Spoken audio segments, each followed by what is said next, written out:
ভারতীয় জনতা পার্টির এমএলএ ছিলেন অমরচাঁদ তার পিরিয়ডের সময় 20 লক্ষ টাকার একটা গ্রান্ট এসেছিল। আমার মনে হয় 2 বা 3 লক্ষ টাকা খরচা করে বাকি কিভাবে উধাও হয়ে গেল এটা আমরা বলতে পারবো না। আমরা এমএলএ এর বাসাতে গিয়েছিলাম, ওনাকে বলেছিলাম এটা নিয়ে একটু তদন্ত করুন। জানি না খেলাধুলার ওদের এত অনিচ্ছা যে ওটা একটু যদি খোঁজখবর করতো তো নিশ্চয়ই এটার একটা কালাইবাসী একটা ভালো বেনিফিট পেত। একটা মাঠের দরকার, একটা সমাজ। আমরা সব সময় চাই যে আমাদের বড় বড় হসপিটাল না বানিয়ে বড় বড় মাঠ আমাদেরকে বানিয়ে দেন, এখানেই আমরা সুস্থ থাকতে পারবো। হসপিটাল অমুক সমাজসেবী পত্রিকায় লেখা যায়, নামের আগে সমাজসেবী লিখে, আমার লজ্জাবোধ হয়। আমি সমাজের জন্য কোনো কাজই করিনি, কেন আমাকে সমাজসেবী বলা হয়? আমি তো সমাজের কোনো কাজ করতেছি না। আমি স্পোর্টস ডেভেলপমেন্ট করা যায়, যার ভিতরে স্পোর্টস আছে, মানে সুপ্ত, তাকে সুপ্ত প্রতিভাকে জাগ্রত করে দেওয়া এবং একটা প্ল্যাটফর্ম সৃষ্টি করা। যদি এটা সামাজিকতার মধ্যে পড়ে, আমি যারা সমাজসেবী বলে তাদেরকে ধন্যবাদ জানাই। আর অন্যথা মানে সমাজসেবী হয়ে আমার কোনো লাভ নেই। পত্রিকায় সমাজসেবী লিখে দেয়, আমি সমাজের জন্য একটা কিছুই করতে পারলাম না, আর আমাকে সমাজসেবী আখ্যা দেওয়া। এই যে পত্রিকায় প্রায় সময় লিখে সমাজসেবী, আমি তো দেখি যারা নামে লিখে সমাজসেবী, এরা যদি 100 ভাগে 2 ভাগে সমাজসেবা করত, আজকে আমাদের সমাজের এই অবস্থা হতো না। আজকে সমাজে তো নিচে নামতো, অধঃপতন হতো না, বহুত আগে বাড়তো। তখন তিনি ভাবলেন যে উনি খেলাধুলা করে মেয়েটার এখানে যে স্বাস্থ্য হচ্ছে না, তার কারণটা কি? তখন বললেন তুমি কি জিনিস কি খেলো তুমি? প্লাস আমি ফুটবলও খেলি, হকিও খেলি, ক্রিকেটও খেলি। বললে তো কত সময় কি করতে হলো? বলে স্যার আমার মোবাইলে যতটুকু চার্জ থাকে ততটুকু আমি খেলি, মানে আমার ব্যাটারিতে যত চার্জ থাকে ততটুকু আমি খেলি। তখন বললেন হ্যাঁ, তখন ঠিকই বলছেন, না তোমার তো স্বাস্থ্য হবে, তুমি মোবাইল দিয়ে ক্রিকেট খেলো, মোবাইল দিয়ে হকি খেলো, তোমার কি শারীরিক কোনো ইয়ে হচ্ছে বুঝয়? আচ্ছা, আমার যেহেতু আমি সায়েন্সের স্টুডেন্ট, আমি পলিটিক্যাল সায়েন্স সম্বন্ধে অনেক কম জানি, তবুও একটা জেনারেল নলেজ হিসাবে ভাবছি, বলতে পারছি যে নিশ্চয় এরকম কোনো আইন কানুন নাই যে ভারতবর্ষের যে কোনো জায়গা থেকে যে কোনো। তবে কেন আমরা এই সমাজকে বহিরাগত দেশি বলে সমাজকে বিচ্ছিন্ন করতে যাচ্ছি? আমি যে কৌশিক রায় যে উক্তি করেছেন যে দল যাকে টিকিট দিবে তাকে জিতিয়ে নিতে হবে, যদি এই কথার মতবর্তী হয়, তবে কেন আমরা এই যে বর্তমান যে অবস্থা, ভালো একটা লিডার নেতা, কাঠিগড়ায় কোনো নেতা এখনো মানে কাঠিগড়াবাসী এখনো বানাতে পারেনি। কি করছে এরা? কোনো লিডার নয়, অহংভাব নিয়ে। এর জন্য তো আমাদের অর্ধেক ব্রিজ অর্ধেক আছে, ব্রিজে উঠার রাস্তা, ব্রিজ হয়ে গেছে, উঠার রাস্তা নেই। এটা কি কারণ? কি জ্বলন্ত প্রমাণ শুধু লারাং নদী নয়, আরে অনেক অনেক কাঠিগড়া জ্বলন্ত আছে। সম্পূর্ণ কাছাড়ের যতটা এমএলএ সিট আছে সবচেয়ে রেভিনিউ এই কাঠিগড়া থেকে আসে, সবচেয়ে বেশি রেভিনিউ কাঠিগড়া দেয়। তবু আমাদের এখানে উন্নতি নাই, আমাদের লিডার নেই। নমস্কার, বাতায়ন ডিজিটালে আপনাদের সবাইকে জানাই স্বাগত। আজকের এই এপিসোডে আপনাদের হয়তো অনেকেরই সুপরিচিত, যিনি আর অন্য কেউ নন, তিনি হচ্ছেন শ্রীযুক্ত স্বদেশ রঞ্জন দাস মহাশয়, কাঠিগড়ার বিশিষ্ট সমাজকর্মী ও ক্রীড়া সংগঠক। তিনি কাঠিগড়ায় মহিলা ফুটবল টিম গড়ে তুলেছেন, যা রাজ্যের বিভিন্ন জায়গায় সুনাম অর্জন করেছে। আমরা জানিয়ে আলোচনা করব বা জানার চেষ্টা করব। আজকের এই বিশেষ এপিসোডে যেটা আমরা জানার চেষ্টা করব সেটা হচ্ছে মহিলা ফুটবল টিম গঠনের অনুপ্রেরণা ও ভবিষ্যৎ পরিকল্পনা, কাঠিগড়ার রাজনৈতিক ভবিষ্যৎ সম্পর্কে তার মতামত, সমাজসেবা তার অভিজ্ঞতা ও অবদান। তো আর দেরি না করে চলুন শুরু করা যাক। প্রথমে আপনাকে জানাই আমাদের চ্যানেলে স্বাগত। তো কেমন আছেন? ভালোই আছি, সুস্থ আছি। আচ্ছা, তো আপনি অনেক দীর্ঘদিন ধরে কাঠিগড়ার বা আসাম রাজ্যের অনেক ভিন্ন জায়গায় আপনাকে আমরা দেখতে পাই, পত্রপত্রিকায়, টিভি নিউজ চ্যানেল ইত্যাদিতে।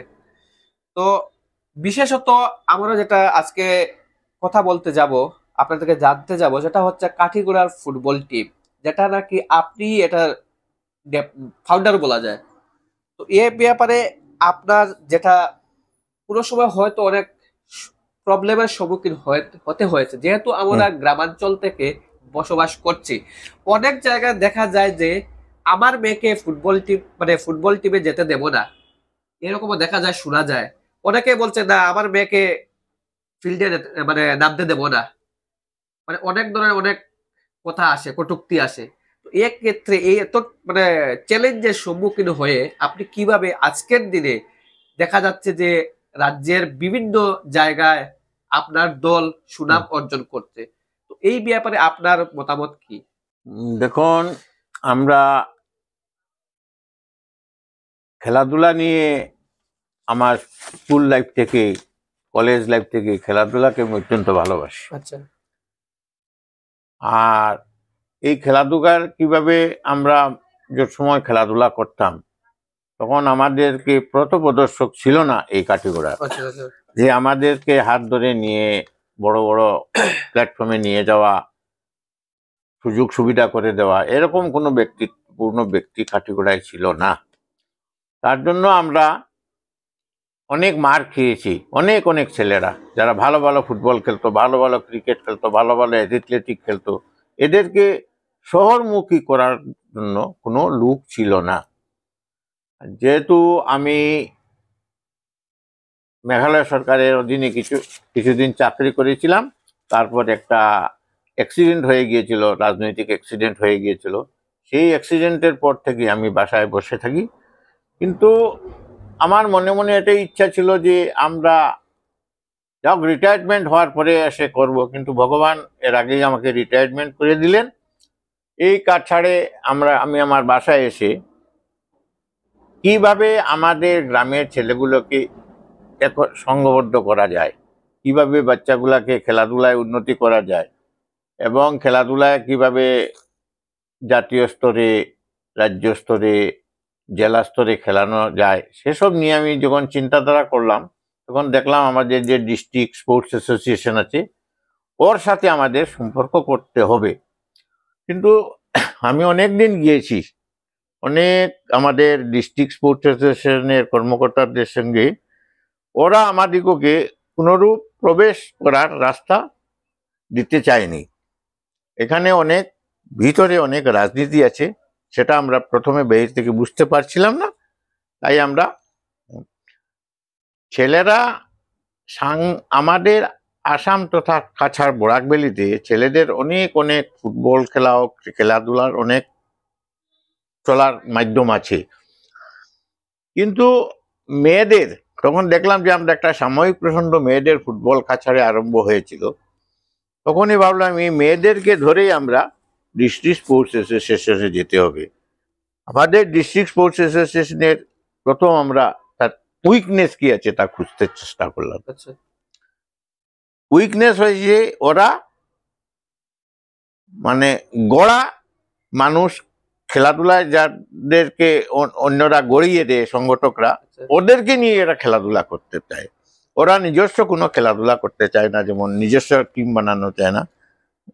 আর এই বানানো একটা ছেলেকে নিয়ে এরা টিম বানায়। তখনই আমরা এই চিন্তাধারায় গিয়ে দেখলাম যে না, আমরা মেয়েরা যখন কম আছে, তখন আমরা মেয়েদেরকে নিয়ে একটা দল তৈরি করি। এই আমাদের প্রথম অনুপ্রেরণা আসলো, আমরা কিভাবে এই দল দখল করে দলটা বানিয়ে আমরা প্রথম সাময়িক প্রসঙ্গ আপে কাছাড়ের কাঠিগড়া থেকে কালাইন স্পোর্টস ক্লাব বলে একটা ক্লাব আছে, সেই ক্লাবের নামে আমরা খেলতে প্রথম অবস্থায় যাই।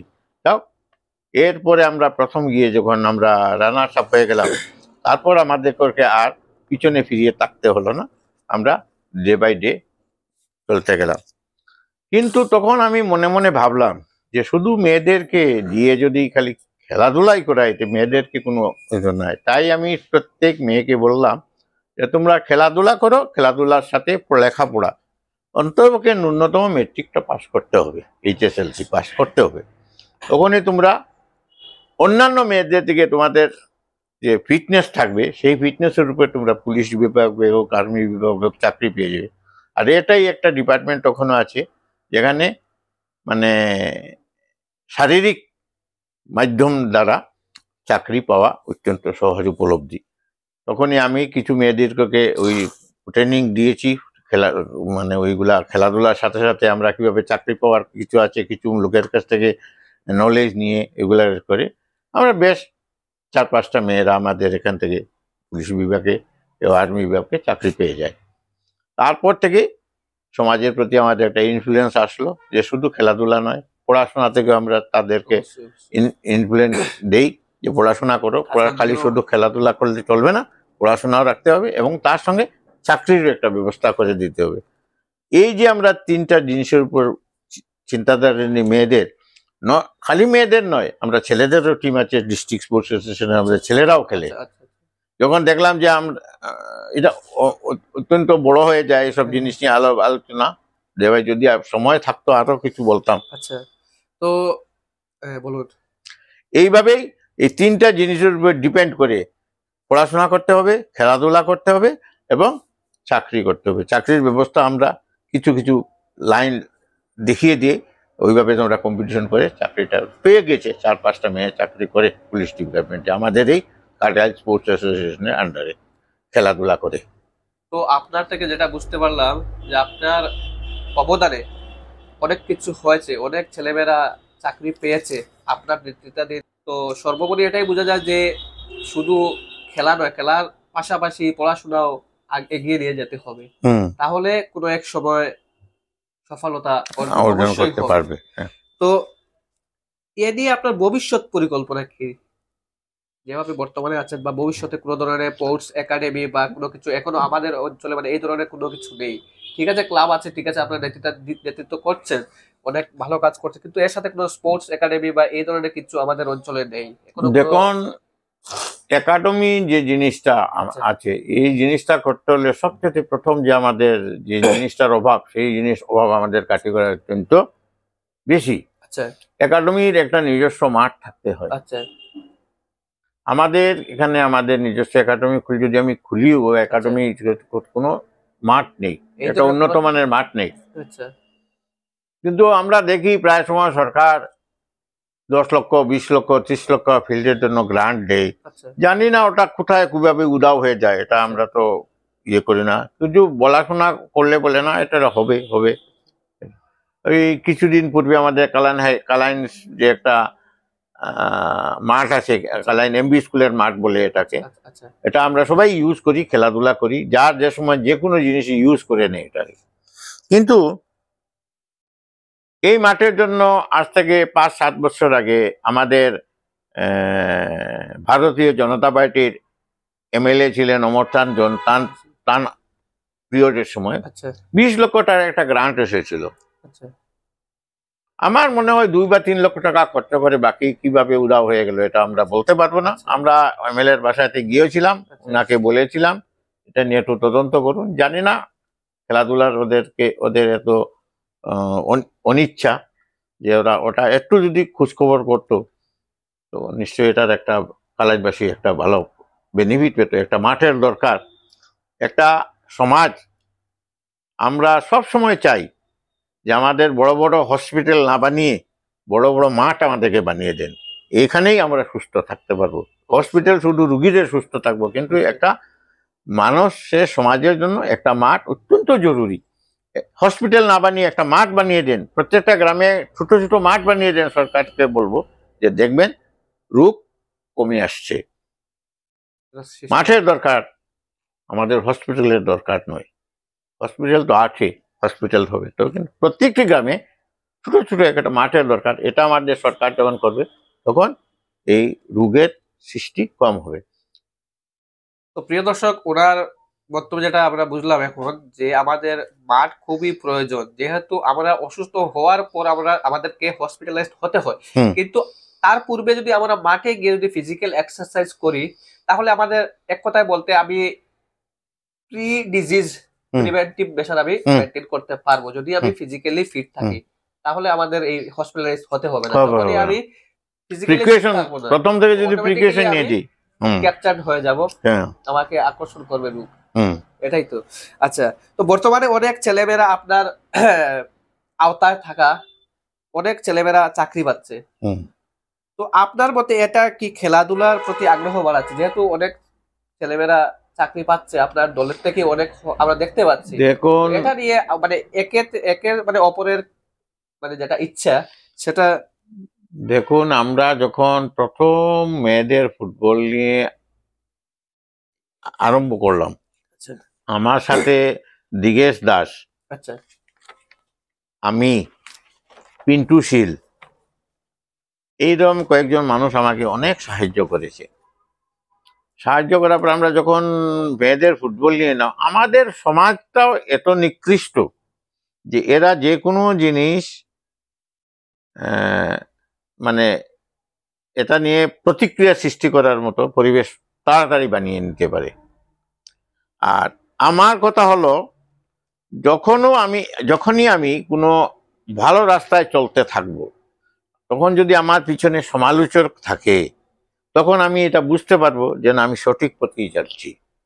আমি ওদের ওই নিন্দার চিন্তাধারা আমি কখনো ভ্রুক্ষেপ করি নাই। আমি এই মেয়েদের টিমকে নিয়ে যখন চলাফেরা করছি, অনেক অনেক কথা, অনেক আমার নিজস্ব পরিবার থেকে অনেক কথা বলেছি, কিন্তু আমি তখনই নির্ধারণ করেছি যে না, আমি সঠিক পথে চলছি, এর জন্য আমার এত সমালোচনা হচ্ছে। এটাই তার জন্য আমি বলেছি যে অনেক চ্যালেঞ্জের মোকাবিলা হতে হয়েছিল, অনেক অনেক অনেক নিজস্ব ব্যক্তিগত আমার ফ্যামিলি থেকে হোক, পার্শ্ববর্তী লোকরা হোক, অনেক অনেক বাজে ফ্রন্টিং করেছে, এসব করেছে, কিন্তু আমি সব ভ্রুক্ষেপ করি নাই। যেহেতু আমার মঞ্জিল ছিল যে আমি বাচ্চাগুলাকে ফুটবলার বানাবো, মেয়েরা যে ফুটবল খেলতে পারে, মেয়েরা যে আমাদের গ্রামাঞ্চলের মেয়েরা ফুটবল খেলতে পারে, তার একটা প্রমাণ পৃথিবীতে রেখে যাব। করবো। যাক, আজকে আমরা অনেক অনেক, তখন তো 6-7টা মেয়ে, আমরা কোনো কষ্ট মষ্ট করে 12-13টা মেয়েকে সৃষ্টি করেছিলাম। অনেক অনেক লোক আছে আমাদের এখন যারা আমাদের সাথে আছে, এদের মধ্যেও 2-4 জন আছে যারা কিভাবে এদেরকে খেলাধুলা থেকে বিতাড়িত করা যায়, এরাও রাস্তা তারা করেছিল। কিন্তু প্রথম মেয়েগুলা ওগুলো কথা শুনে নেই, আমরা সাথে ছিল, প্র্যাকটিস করেছি। আমার এই খেলাধুলার মেশে আমার একজন বন্ধুবর গণেশ ভদ্র কাঠাখালে, যিনি আমাদেরকে অনেক সাহায্য করেছেন। এই খেলাধুলা কিভাবে মেয়েদের খেলতে হয়, কোচিং করতে হয়, এগুলো আমাকে অনেক শিক্ষা দিয়েছেন। ইনি নিজে এসে, ওনার কাছেও আমি অত্যন্ত আভারী। তো আমি এখন আপনার সামাজিক এবং জীবনে প্রবেশ করতে চাই। যেহেতু আপনি দীর্ঘদিন ধরে সমাজ সেবার সঙ্গে জড়িত, কাঠিগড়া মানুষের জন্য আরো কি পরিকল্পনা রয়েছে? শুধু মানে দেখেন, জগৎ নয়, বাহিরে যদি সামাজিক, আমি তো দেখুন, আমি প্রায় সময় এই জিনিসটার ক্রিটিসাইজ করি যে পত্র পত্রিকায় প্রায় সময় দেখা যায় অমুক সমাজসেবী, পত্রিকায় লেখা যায় নামের আগে সমাজসেবী লিখে। আমার লজ্জাবোধ হয়। আমি সমাজের জন্য কোনো কাজই করিনি, কেন আমাকে সমাজসেবী বলা হয়? আমি তো সমাজের কোনো কাজ করতেছি না। আমি স্পোর্টস ডেভেলপমেন্ট করা যায়, যার ভিতরে স্পোর্টস আছে, মানে সুপ্ত, তাকে সুপ্ত প্রতিভাকে জাগ্রত করে দেওয়া এবং একটা প্ল্যাটফর্ম সৃষ্টি করা। যদি এটা সামাজিকতার মধ্যে পড়ে, আমি যারা সমাজসেবী বলে তাদেরকে ধন্যবাদ জানাই। আর অন্যথা মানে সমাজসেবী হয়ে আমার কোনো লাভ নেই। পত্রিকায় সমাজসেবী লিখে দেয়, আমি সমাজের জন্য একটা কিছুই করতে পারলাম না, আর আমাকে সমাজসেবী আখ্যা দেওয়া। এই যে পত্র পত্রিকায় প্রায় সময় লিখে সমাজসেবী, আমি তো দেখি যারা নামে লিখে সমাজসেবী, এরা যদি 100 ভাগে 2 ভাগে সমাজসেবা করতো, আজকে আমাদের সমাজের এই অবস্থা হতো না। আজকে সমাজে তো নিচে অধঃপতন হতো না, বহুত আগে বাড়তো। বর্তমানে আপনি কি মনে করেন কাঠিগড়া যুব সমাজ রাজনীতিতে আরো সক্রিয় হওয়া উচিত কিনা? দেখেন, সবচেয়ে বড় জিনিস বর্তমান যুগের যে আমাদের, আমি তো সম্পূর্ণ বিশ্বের কথা বলতে পারবো না, আমি যে এরিয়াতে থাকি দলিলের কাঠিগোড়া। কাঠিগোড়া, হ্যাঁ, এই কাঠিগোড়ার যে যুব সমাজটা আছে আজকালকে, এই যুব সমাজটা মোটামুটি ধ্বংসের পথে চলছে। কিভাবে? যেমন আমাদের বাজে নেশা, আচ্ছা আসক্ত হয়ে যাচ্ছে, আচ্ছা মোবাইল আচ্ছা আসক্ত হয়ে যাচ্ছে। আচ্ছা। এইসব ছেড়ে আজকে যদি এইসব যুব সমাজটা, এই যে আজকে যারা ক্ষুদে আছে তারা তো একদিন যুবক হবে। আজকে যদি এই বাচ্চাগুলাকে যদি আমরা খেলাধুলার মাধ্যমে, যে কোনো শিক্ষার মাধ্যমে ওদেরকে যদি আমরা মাঠমুখী করতে পারি, যখনও আমাদের সমাজটা মাঠমুখী হবে না ছোট অবস্থায়, তখন প্রকৃত একটা ভালো যুব সমাজও গড়তে পারবো না। যদি ছোট থাকতে একটা বাচ্চাকে ছোট, যেমন ধরেন ব্রাজিল আজকে পৃথিবীর সবচেয়ে ভালো ফুটবল দেশ বলা হয় কেন? তার কারণ হচ্ছে ব্রাজিলের বাচ্চারা এখন ওয়ার মানে প্রাথমিক আগে তারা প্রথম ফুটবলের স্কুলে যেতে হয়, সেখান থেকে তারা ফুটবল শিখে এসে তারপর স্কুলে এবিসিডি শিখতে হয়। কিন্তু প্রথম ওদের দিতে স্পোর্টস করে, স্পোর্টসে কি হয়, মানসিক, সামাজিক, অর্থনীতি সবকিছু স্পোর্টসে গড়ে দিতে পারে ছোটবেলা থেকে। তখন সে যে কোনো একটা রাস্তা ধরবে, অ্যাথলেটিক হলে অ্যাথলেটিকে যাবে, ক্রিকেট খেলতে হলে ক্রিকেট খেলবে, হকির প্লেয়ার হলে হকি খেলবে, ফুটবলের প্লেয়ার হলে ফুটবল খেলবে। তার কোন দিকটা ভালো এটা হয়ে যায়। ওই রকমই যখন ওই আমাদের আজকের যে আমি দেখি, অনেক সময় দেখি মা বাবারা বাচ্চাদেরকে ব্যাগ নিয়ে স্কুলে যায়, মার কাছে ব্যাগ থাকে, ছেলেরা হেঁটে হেঁটে যায়, ওখানেই তো বাচ্চাকে নষ্ট করে দেওয়া হচ্ছে। ওকে যে বহন করার ক্ষমতা, এই ক্ষমতাটা, দায়িত্বশীলতা, ওটাই তো ওখান থেকেই মা বাবারাই নষ্ট করে দিচ্ছে। আর আমাদের সমাজ তখনই সমৃদ্ধ হবে যখনই আমাদের মা বাবারা ডাক্তার ইঞ্জিনিয়ার না বলে আমার ছেলেকে মানুষ বনার জন্য আমি যদি মাঠমুখী মা বাবারা নিয়ে মাঠে দেই, বলে আমার একটা এরকম একাডেমিতে যে আমার ছেলেটা স্কুলে পড়াশোনা করছে, এবার খেলাধুলা থেকে, তখনই একটা সুশৃঙ্খল সুস্থ সমাজ গড়ে উঠতে পারবে।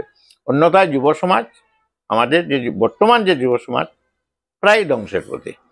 কিন্তু বর্তমান যেটা কারেন্ট শরীরের উপর আমি একটা কথা বলতে চাই, যে আজকাল আমরা মোবাইলে একদম প্লেয়ার, একদম আমি আর্মি বলুন, ফুটবলার বলুন, মোবাইলের ভিতরে সীমাবদ্ধ। ঠিক আছে, যেহেতু মোবাইল নিয়ে ঘরের কোনো এক পাশে বসে আগে যাও পিছে যাও করছি, ঠিক আছে, মোবাইলে ফায়ারিং করছি, কিন্তু প্র্যাকটিক্যাল ফিল্ডে আমরা নেই, ফায়ারিং করছি মোবাইল নিয়ে, মোবাইলের সাউন্ড নিয়ে ফায়ারিং এর আওয়াজ শুনতে পাচ্ছি। ঠিক আছে, তো এ ব্যাপারে কি বলবেন? মাঠে নেই, কিন্তু মোবাইলের ডিসপ্লেতে আমরা সীমাবদ্ধ, মোবাইলের ডিসপ্লেতে আমরা আগে মোবাইলের যে ডিসপ্লেতে আছে, মানে অনেক মা বাবা আছে মোবাইল দিয়ে বলবে মোবাইল বাইরে যাবে না, কিন্তু ছেলে কি করছে, ঘরে মোবাইল দিয়ে গেমিং এ।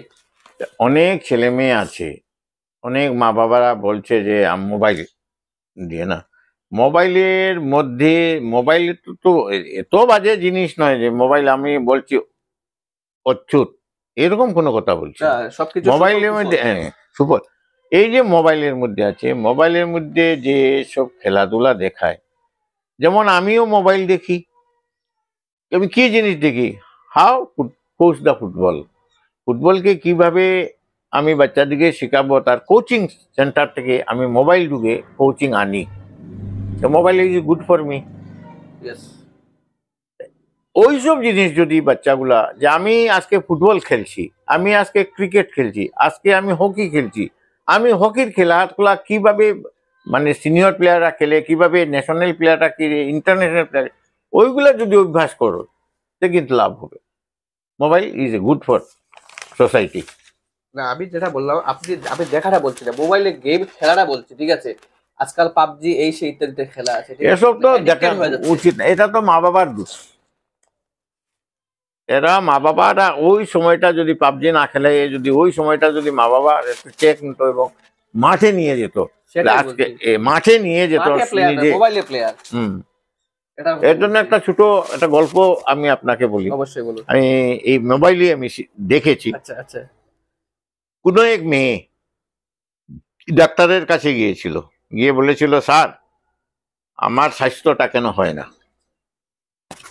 আমি তখন বললেন, না তুমি কি কোনো খেলাধুলা এক্সারসাইজ করো? বলে, হ্যাঁ স্যার, আমি এক্সারসাইজ তো কম করি কিন্তু খেলাধুলা বেশি করি। তখন তিনি ভাবলেন যে উনি খেলাধুলা করে মেয়েটার এখানে যে স্বাস্থ্য হচ্ছে না, তার কারণটা কি? তখন বললেন, তুমি কি জিনিস কি খেলো তুমি? প্লাস আমি ফুটবলও খেলি, হকিও খেলি, ক্রিকেটও খেলি। বললে, তো কত সময় কি কটাতে হলো? বলে, স্যার আমার মোবাইলে যতটুকু চার্জ থাকে ততটুকু আমি খেলি, মানে আমার ব্যাটারিতে যত চার্জ থাকে ততটুকু আমি খেলি। তখন বললেন, হ্যাঁ তখন ঠিকই বলছে, না তোমার তো স্বাস্থ্য হবে, তুমি মোবাইল দিয়ে ক্রিকেট খেলো, মোবাইল দিয়ে হকি সেটাই খেলো, সেটাই তোমার কি সেটাই শারীরিক কোনো ইয়ে হচ্ছে? সেটাই। এটা এই যে জিনিসটা আজকে, যেটা ভালো ছেলে মোবাইল দেখতো, আর এই জিনিসটা শিক্ষণীয় আছে, মোবাইলই শিক্ষা দিয়েছে আমাকেও, সেই জিনিসটা শিক্ষা দিয়ে আজ যে আপনাকে আমি গল্পটা বলছি, গল্পটাও আমাকে শিক্ষা দিয়েছে, অবশ্যই। এই মোবাইল শিক্ষা দিয়েছে। তো এক কথায় সুফল কুফল যেটা বলে, সুফল সব কুফল, জিনিসের মেরিট সুফল ডিমেরিট তো সব জিনিসই সেটাই। আছে। তো আমাদেরকে বেরিয়ে যাওয়ার চিন্তাধারা চিন্তা করতে হবে, করা উচিত। পজিটিভ তো চিন্তাধারা। যেহেতু আমরা এই প্রোগ্রাম শুরুতেই বলেছি যে আমরা কাঠিগোড়ার রাজনৈতিক ভবিষ্যৎ নিয়ে আলোচনা করব, তো সম্প্রতি আমাদের কাঠিগোড়া অঞ্চলে মন্ত্রী কৌশিক রায় এসেছিলেন। হুম। তো ওনার আসার পর আপনি সোশ্যাল মিডিয়ায় লিখেছিলেন মন্ত্রী কৌশিক রায়ের বক্তব্যের একটি ইঙ্গিতপূর্ণ দিক। তো এই ব্যাপারে আপনি কাঠিগোড়ার রাজনৈতিক ভবিষ্যৎ কেমন দেখছেন? আগামী নির্বাচনে কি পরিবর্তন আশা করছেন?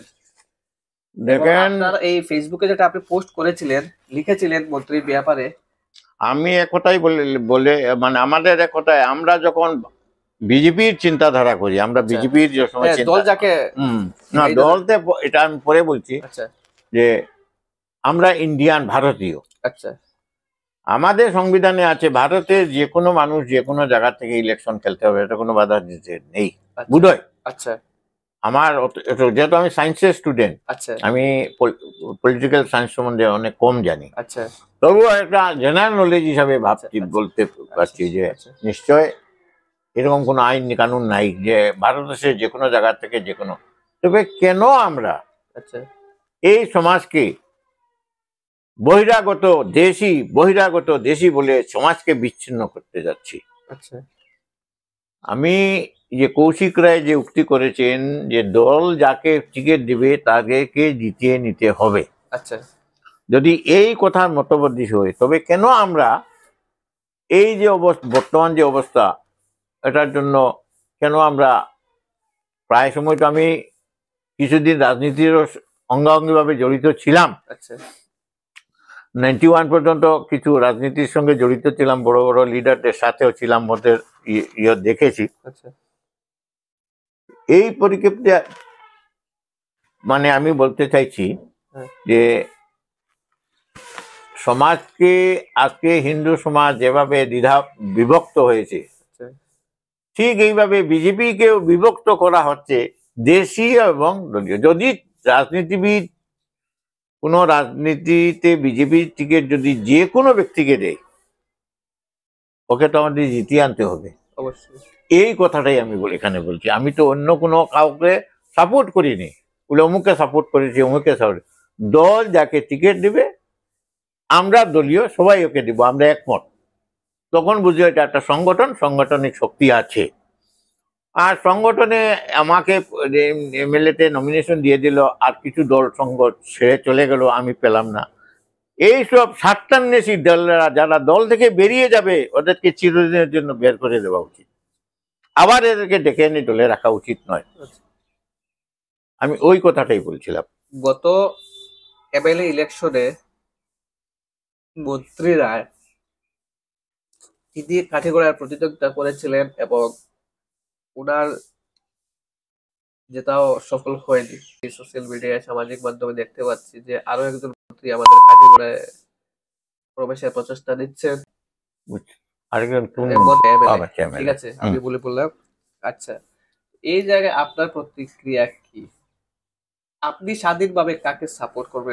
ঠিক আছে, আপনি বলেছেন দল যাকে দিবে, ঠিক আছে।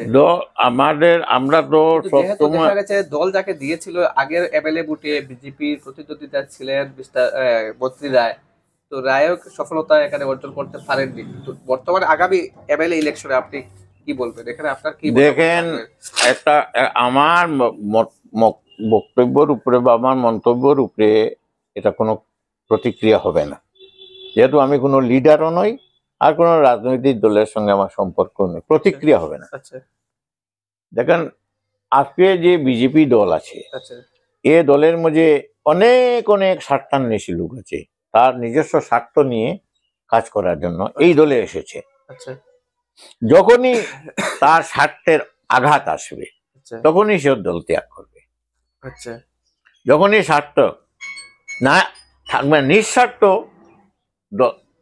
কোনো মানুষই কাজ করতে পারবে না। আচ্ছা অল্প বিস্তর স্বার্থ থাকবে তার, আচ্ছা কিন্তু স্বার্থ যদি বিরাট হয়ে যায় আচ্ছা তখনই তার দল ত্যাগের তাকে আসে, সে তখনই প্রতিক্রিয়া করবে দলের মধ্যে। যেহেতু আমি বিশ্বাসী ভারতীয় জনতা পার্টি একটা ভালো দল, খুব ভালো গ্রাসরুট লেভেলে, কংগ্রেস যে গ্রাসরুট লেভেলের কোনো কাজ হয় না, সিনিয়র হিসাবে এরা কাজ করে, গ্রাসরুট লেভেল তাদের কোনো কাজ নেই, কিন্তু একটা ভারতের জনতা পার্টি একটা গ্রাসরুট লেভেল থেকে তাদের সংগঠন গড়ে তুলে। সেখানে তো মন্ত্রী গৌতম রায়কে দিলেও আমি তাকে ভোট দেব, আর করিমগঞ্জের শ্রীভূমিরও এমএলএ কেও যদি দিয়ে দেয় ভোট দেব, আমার লোকেলের কোনো মানুষকে দিয়ে আমরা ভোট দেব। লোকেল লোকেল লোকেল যে চিন্তাধারা করে, আমরা তো সবাই ইন্ডিয়ান, সবাই তো লোকেল, আমরা তো আর বাংলাদেশের কেউ নাই, সবাই তো ইন্ডিয়ান। এখানে লোকেল আর বিদেশি, লোকেল আর বিদেশি তো বাংলাদেশিরা, বহিরাগত এরা তো বাংলাদেশ, আমেরিকার এরা বহিরাগত।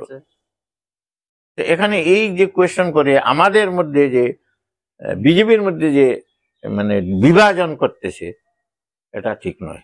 আচ্ছা, তো আপনার কোথায় আমরা সবাই ভারতীয়, আমরা ভারতীয়, আমাদেরকে এটাই আমাদের পরিচয়, এটাই আমাদের পরিচয়। আচ্ছা, কাঠিগড়ার রাজনীতি দিয়ে আপনি কি বলবেন? যেহেতু কাঠিগড়ার স্বচ্ছতা, দেখেন কাঠিগড়ায় আজ পর্যন্ত যদি দলীয় প্রভাব বেশি, কাঠিগড়ায় আজ পর্যন্ত কোনো ভালো একটা লিডার আছে নাই, একটা ভালো লিডার, সবই স্বার্থান্বেষী, স্বার্থ নিয়ে চিন্তাধারা করছে, এরাই লিডার করছে।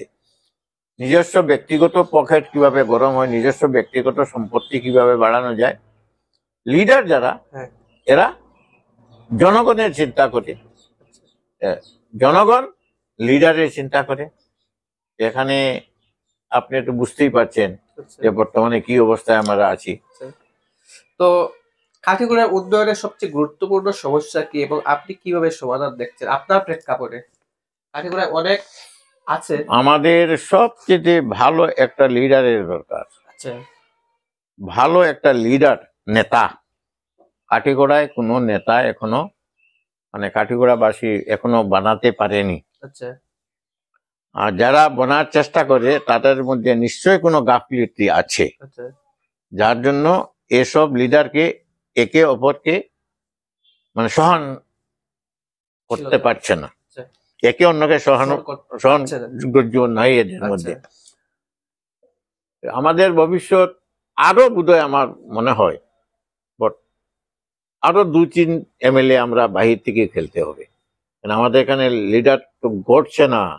লিডার যদি গড়তো, জনতা ওর পাশে পাশে ঘুরলি, সবাই যাকে মানে, এরকম একটা লিডারের দরকার।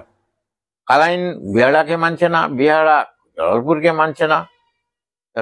এই যে ভারতীয় জনতা পার্টির যে আদর্শ, এই আদর্শ তো এরা নাই। এরা যদি থাকতো, গুমরা কালাইনকে মানছে না, কালাইনের লিডারকে গুমরায় মানে না, গুমরা, তখন আমরা কিভাবে আমরা আমাদের লোকাল লিডারকে জিতাবো? বর্তমানে কালাইনের একটি জ্বলন্ত মানে যেটা সমস্যা, পত্রপত্রিকায় রেগুলার পাওয়া যায়, লারাং রিভার, যেটা সলিগ্রামে যেটা ব্রিজ আছে, তো এটা এই রিভারে কি হলো, এক টেনিউর চলে গেল বিজেপি এমএলএ, বর্তমানে কংগ্রেসের এমএলএ টেনিউর চলে যাচ্ছে, চলার পথে। তো এই ব্যাপারে কি বলবেন, আপনার মানে দৃষ্টিতে কি বলতে চান? আমার তো একটি কথাই, সুদা মোটা কথা, আমি তো রাজনীতিবিদ নয়, আমি একজন খেলাধুলার মানুষ। এই অঞ্চলের মানে সিনিয়র সিটিজেন হিসাবে যদি না বলতে না, যান। সিনিয়র সিটিজেন হিসাবে আমি এটাই বলবো, আমি আগেও বলেছি এখনো বলছি, আমাদের তো লিডারই জন্মগ্রহণ করেনি এখন পর্যন্ত, তো আমাদের উন্নতি কোথা থেকে হবে? আচ্ছা যারা জন্মেছে আচ্ছা এটা শুধু করছে, আচ্ছা এটা করছে, এটা কোনো লিডার নয়, অহংভাব নিয়ে। হ্যাঁ, এর জন্য তো আমাদের অর্ধেক ব্রিজ, অর্ধেক আছে ব্রিজে উঠার রাস্তা, ব্রিজ হয়ে গেছে, উঠার রাস্তা নেই। এটা কি কারণ? কি জ্বলন্ত প্রমাণ শুধু লারাং নদী নয়, আরো অনেক আছে। আরে অনেক অনেক কাঠিগড়া জ্বলন্ত আছে। সম্পূর্ণ কাছাড়ের যতটা এমএলএ সিট আছে সবচেয়ে রেভিনিউ এই কাঠিগড়া থেকে আসে, সবচেয়ে বেশি রেভিনিউ কাঠিগড়া দেয়। তবু আমাদের এখানে উন্নতি নাই, আমাদের লিডার নেই। আমাদের এই প্রোগ্রাম আর বেশি লম্বা না করে আপনাদের একটা গুড মেসেজ চাই বর্তমানে ইয়ং জেনারেশনের জন্য। তারপর আমরা এই প্রোগ্রাম এখানেই দেখেন, রাখবো। একটা কথা আছে, ওয়েল ফ্লোজ নেশন গ্রোজ। আর যখনই আমাদের এই অঞ্চলের যুবক যুবতীরা, শিশু বাচ্চারা যখনই বাজে চিন্তা, বাজে ধান্দা ছেড়ে প্রতিটি বাচ্চারা যখন নিজস্ব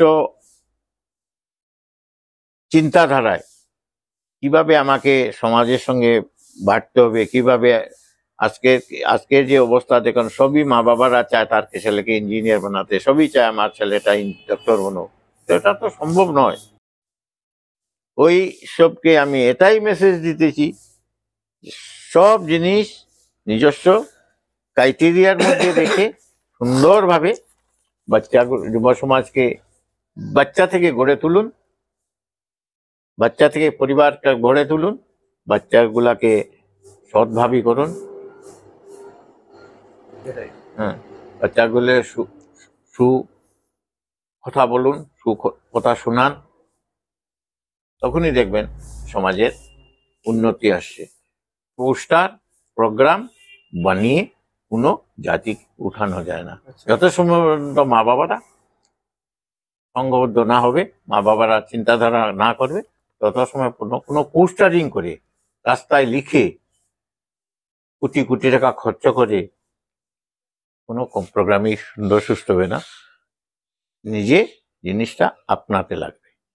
আমার ফ্যামিলিকে আমি কিভাবে করব, আমার বাচ্চাকে কাকে ইঞ্জিনিয়ার বানাবো, কাকে ডাক্তার বানাবো, কাকে স্পোর্টসম্যান বানাবো, এটা আমার ব্যক্তিগত ব্যাপার, আমি দেখে নেব। আর সমাজ থেকে এসব কুসংস্কার, কুচিন্তা, এটা ছেলে মেয়েকে কেন ঘরে থাকবে, বাইরে খেলাধুলা করতে দেবে না, ডাক্তার বনতে দেব না। আমি অনেক সমাজের সঙ্গে ঘুরি, সমাজের সঙ্গে দেখি, যেটাই আমাদের সবচেয়ে কাল। তো আমরা এই এপিসোডে ওনার সাথে কথা বললাম এবং জানতে পারলাম কাঠিগড়ার মহিলা ফুটবল টিম গঠনের অনুপ্রেরণা, ভবিষ্যৎ পরিকল্পনা, কাঠিগড়ার রাজনীতির ভবিষ্যৎ সম্পর্কে ওনার মতামত, সমাজসেবাটা ওনার অভিজ্ঞতা এবং অবদান। তো আপনাকে আপনার মূল্যবান সময় দেওয়ার জন্য আমাদের বাতায়ন ডিজিটালের পক্ষ থেকে আপনাকে অনেক অনেক ধন্যবাদ জানাই আজকের এই মূল্যবান সময় দেওয়ার জন্য। আজকের এপিসোড এখানে সমাপ্ত।